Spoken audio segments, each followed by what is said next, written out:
Vamos já dar início ao nosso quadro Super Baby, que tem feito bastante sucesso. Hoje a gente vai falar sobre o desenvolvimento dos 5 sentidos nos bebês. Então, o seu Super Baby já está no ar.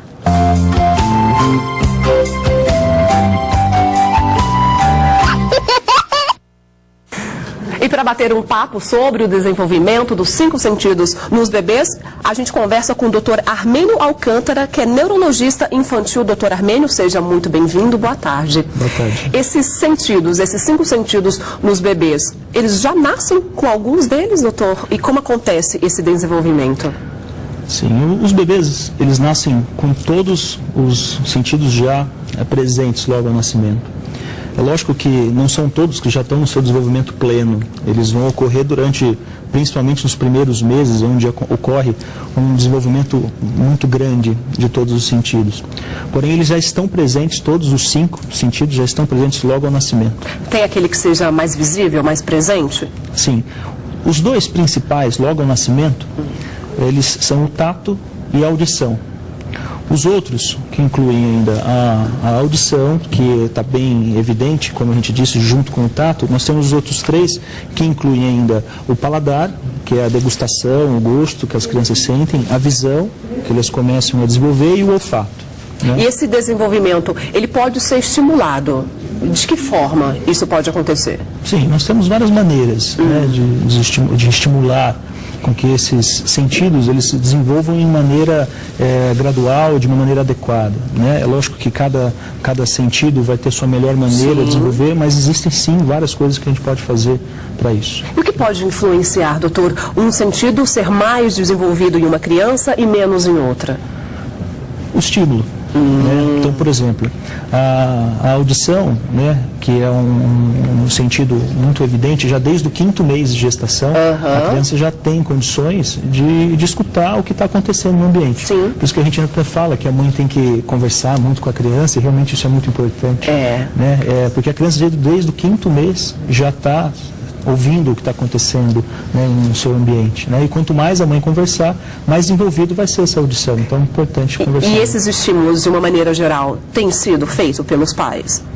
Os pais colocam em ação na prática isso? Sim, boa parte deles sim. Né? A maioria deles, principalmente quando é os primeiros filhos, né? A gente tem aquela ideia... Os pais e mães de primeira viagem. A gente tem aquela ideia de conversar muito com os filhos, né? de fazer todos aqueles preparativos. Isso realmente ajuda a ter esse estímulo. Então vamos falar um pouco mais detalhadamente, por exemplo, aqui do sentido, o paladar. Os bebês têm preferência ao sabor doce? Confirma isso, doutor? Sim. Assim, só em relação ao paladar, a criança já nasce com a capacidade não plena, porém já capaz de identificar os diferentes sabores, os principais pelo menos. O amargo na região posterior da língua, nas laterais o azedo, o salgado no meio e o doce na ponta. Sempre teve essa dúvida, assim, a criança é capaz ou não de identificar o doce? Né? A criança sim, ela é capaz de identificar o doce. Talvez não com a mesma capacidade que nós temos, né, do que uma criança maior tem de identificar o doce. Porém é interessante sim, eles conseguem já ter prazer quando degustam um doce. E alguns bebês, dá até glicose, né, doutor? No caso dos bebês prematuros.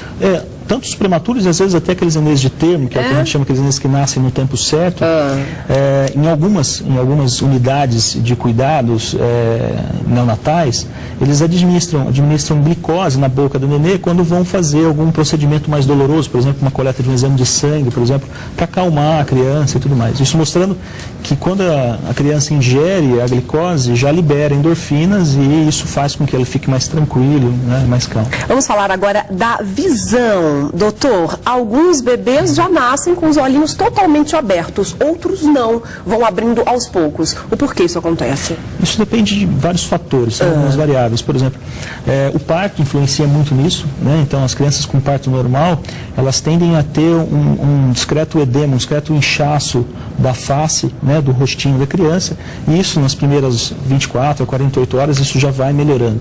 Os de parto cesáreo tendem a não ter tanto isso, porém eles também nascem ainda com um pouco de inchaço e que também vai melhorando dentro das 24, 48 horas, isso já melhora e eles começam a ter a abertura ocular espontânea. E a memória visual é adquirida depois de quantos dias ou quanto tempo? Assim que teve a abertura ocular, já iniciamos aí a memória visual, né? Já estamos marcando tudo que vemos, já estamos guardando na cabeça. E é verdade que eles conseguem perceber, ou seja, enxergar somente o que está ali próximo a eles? Sim, acreditamos que eles consigam enxergar por volta de 20 a 25 centímetros do que está à frente deles, isso nas primeiras semanas de vida. Né? É lógico que isso vai melhorando conforme vai passando os meses, né? Chegando aí um desenvolvimento pleno da visão aí por volta dos primeiros anos de vida. Entendi. Porém, já no terceiro mês de vida, eles já conseguem identificar cores diferentes e tudo mais.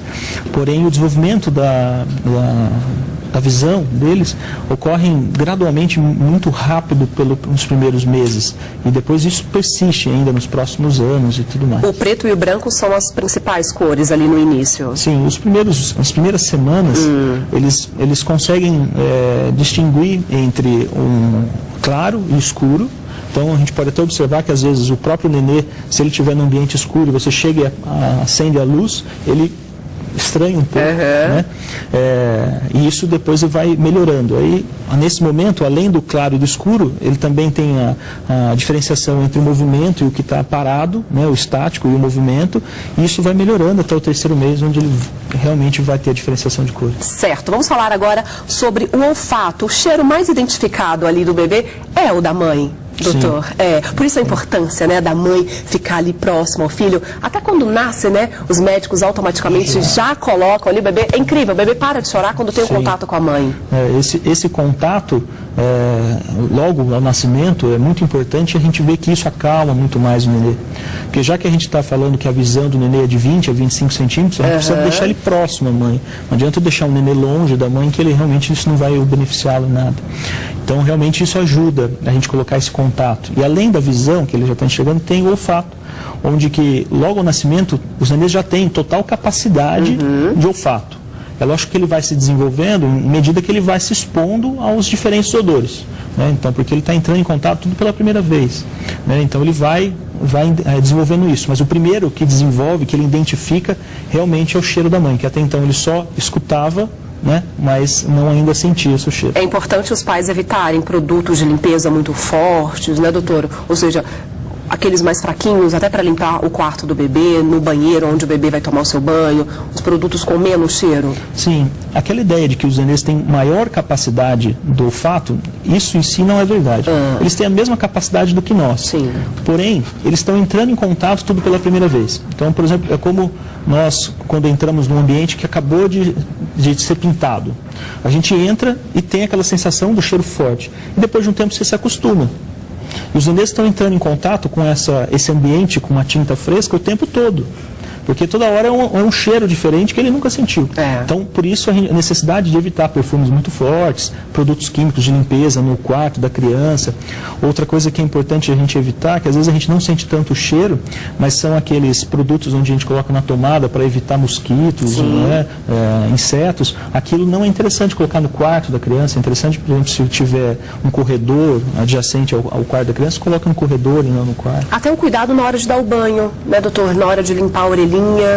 Isso é uma coisa muito importante, né? Então, apesar da nossa cultura do cotonete, cotonete não é para usar na criança. A gente usa só em volta, só aqui para limpar, nada de colocar lá dentro em nenhum momento, né, que a gente pode prejudicar, né? Não tem necessidade de limpar a cera, até porque a cera é a proteção da criança. Né? Então tem que tomar muito cuidado. Tudo isso pode atrapalhar a audição do bebê. Sim, e a gente pode não estimular da maneira mais adequada. Certo, vamos falar sobre o tato, doutor. Tá. O tato é uma coisa muito interessante, porque o tato a gente já identifica a presença dele já desde a vida intrauterina. Aquele contato da mãe mexer a barriga. Então é interessante que quando você faz o ultrassom obstétrico, muitas vezes você vê que a criança toca a sua mão ou sua perna na parede do útero. E isso faz com que ele retraia.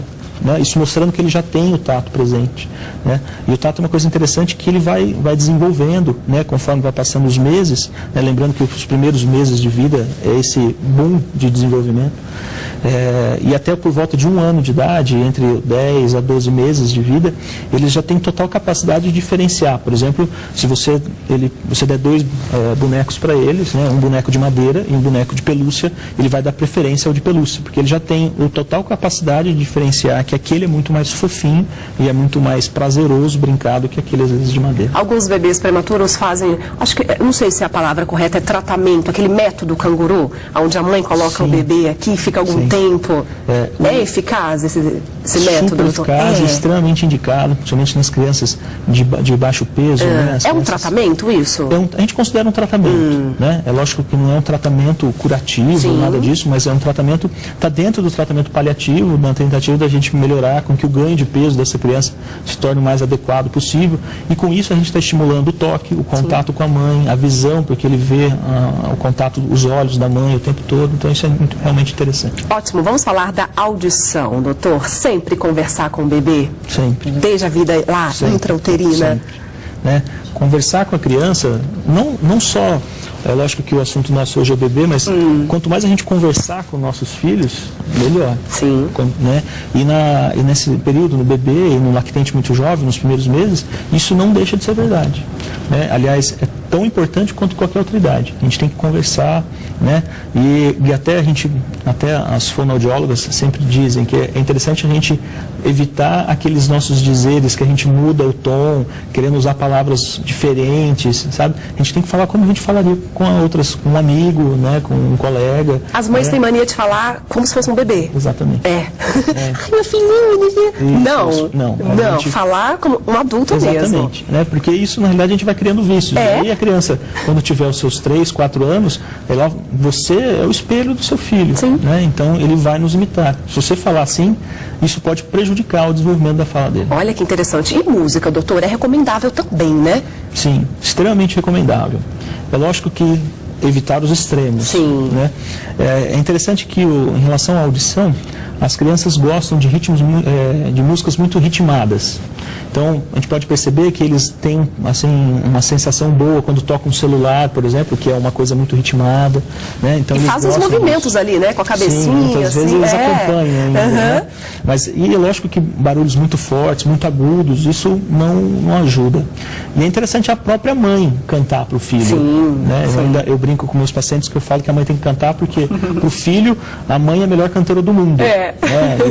Ele não tem outros admiradores, é só a mãe que realmente é a melhor cantora, então cantar ajuda muito. E lembrar aqueles cuidados que a gente colocou aqui, né, na hora de dar o banho, de querer, na hora que a mãe gosta de limpar a orelhinha do teu filho, tomar cuidado. Adorei, doutor. A gente conversou com o doutor Armênio Alcântara, que é neurologista infantil, que explicou um pouquinho mais pra gente sobre o desenvolvimento dos 5 sentidos aí no seu bebê. Muitíssimo obrigada, uma excelente tarde, doutor. Obrigado. A gente vai para o intervalo, já tem muito mais sobre o ao vivo.